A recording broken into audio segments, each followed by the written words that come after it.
Alright, so we're talking about more Montreal Canadiens stuff and the idea of them making a particular trade involving a guy that apparently this entire time has not really been all too available. Last time we made a video going over this Montreal Canadiens forward Josh Anderson.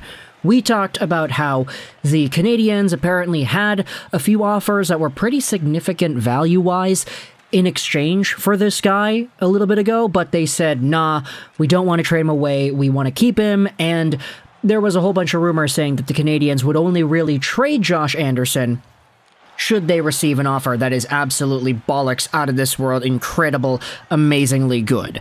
And for the most part, a lot of Canadiens fans in the prior video that we had made kind of said the same thing, like, okay, Anderson is a solid player, we know how good he can be, but we know that this version of what Anderson is at his very best isn't really the most consistent. You don't see it all the time. In fact, you see it a lot in the playoffs. It's very almost night and day, the consistency as to how intense Josh Anderson is able to play when he's in the postseason versus when he's just chucking around with the regular Canadiens in, let's say, December or whatever.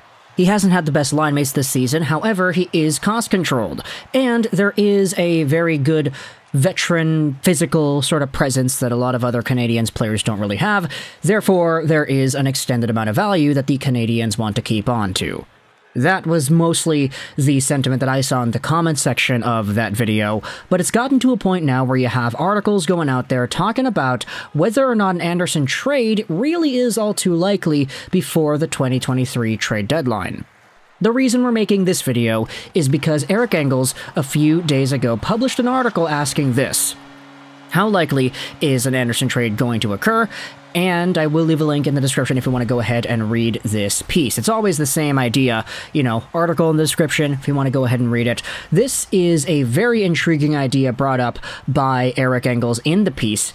He starts out by looking at a question made by Jordan. Do you think there's any truth to the report that they don't want to trade Anderson, or is it just a ploy to raise value?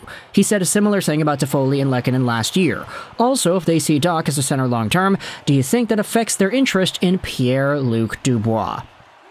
Very nice question by Mr. Jordan Decker, and this is what Engels goes out there and replies with. He talks about the two questions in one type of thing, and then he says, hey, we'll go out there and answer both of them because it's a pretty cool, connected idea. I think a more accurate portrayal of how the Canadiens GM Kent Hughes feels about trading or not trading Josh Anderson right now would be to say that he isn't actively shopping him. The idea that Anderson, who's got a 5.5 AAV till 2027, is an untouchable for Hughes is inconceivable to me. If there was a team out there that could put together an appealing enough package while absorbing the full weight of Anderson's contract, I don't think there would be too much hesitation to move him. While I do think there are a number of teams who love the idea of having a player in their uniform, I'm not sure how many could afford to pay that much while taking on his full contract. And short of any of them stepping up to put that type of offer on the table, Hughes might feel he has more incentive to keep Anderson, and not just because he's the type of player that is hard to replace. That the Canadiens have Juraj Slafkovsky, who could develop into a power forward in time, slightly eases the burden on that front anyway. Now this is where things get very interesting in the article, and that's why we're making this video in the first place. What if Hughes wouldn't move Anderson by this deadline for anything short of a monstrous return because he sees him as a key trade chip in a future package for Pierre-Luc Dubois? I'm still of the mind that the Canadiens are more likely to wait for Dubois to walk right to them as a free agent in 2024.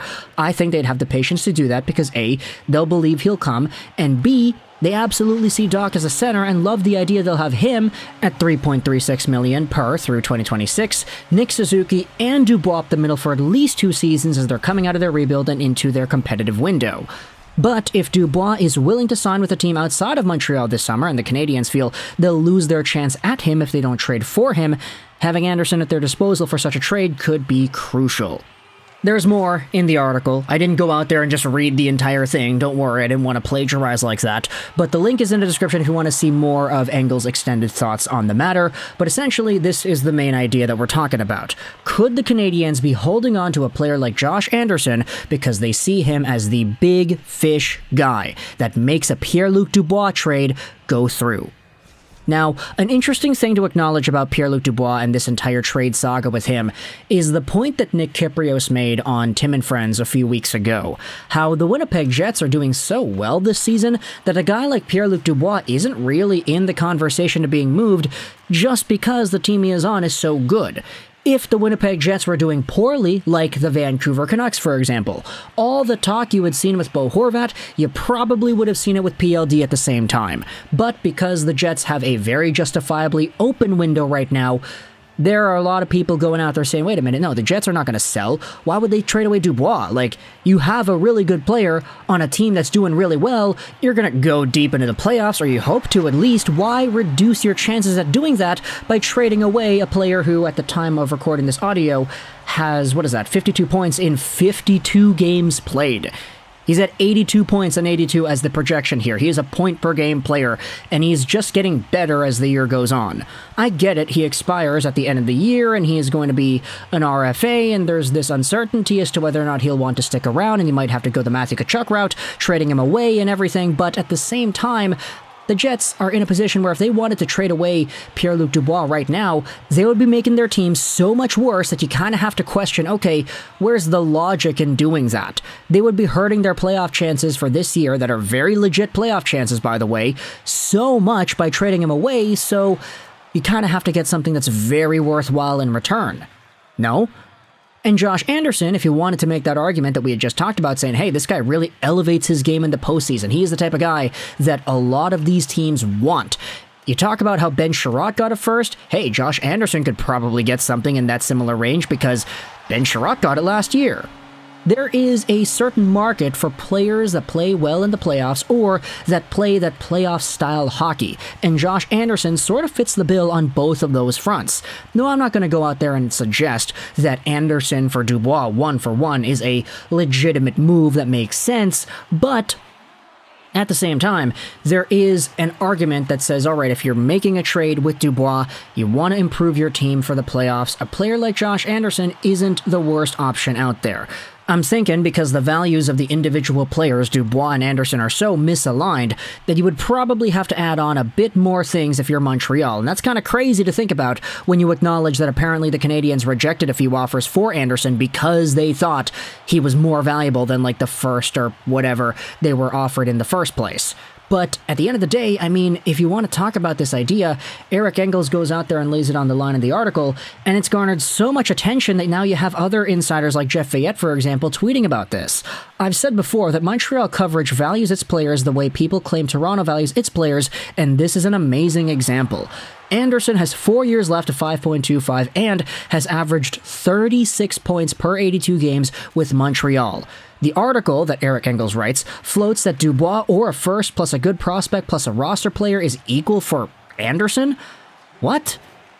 Now, okay, this is sort of why I said the entire thing about the Anderson and maybe another thing added on is good enough to get Dubois, because just value to value, points for points, plus the fact that Dubois is a center and he is younger, there is a lot more value, I think, short-term and long-term, with the profile that Pierre-Luc Dubois has. It's just, I'm not really too sure if a lot of Canadiens fans would go out there and agree with that sentiment. I know a lot of Canadiens fans from the last video's comment section really do admire the way Josh Anderson plays. Others were a lot more skeptical because of how inconsistent he has shown off to be. Others kind of brought up that, yeah, he's really good in the postseason, but other than that, there's a lot more value to a player in the NHL other than just points and raw, hard production, because intangibles, you know, you can't measure those, right? So at the end of the day, I want you to talk in the comments your thoughts about this idea. Could the Canadiens legitimately use a player like Josh Anderson as a primary trade chip for Pierre-Luc Dubois? Would you rather instead allow the Canadiens to just trade Anderson for something else and maybe try to re-sign, or not re-sign, but just regularly sign Dubois in the offseason? Let's say he doesn't agree to the qualifying offer with the Jets, he ends up going to unrestricted free agency despite being an RFA, and the Canadiens get first dibs because Dubois wants to come to Montreal. Would you rather do that and trade Anderson away for something else, or just keep Anderson, try to get Dubois, and put him on the same line, maybe? What are your thoughts on this entire situation, and how do you think it should be handled? Let me know your thoughts in the comment section below. I hope you enjoyed this video. 99, and bye.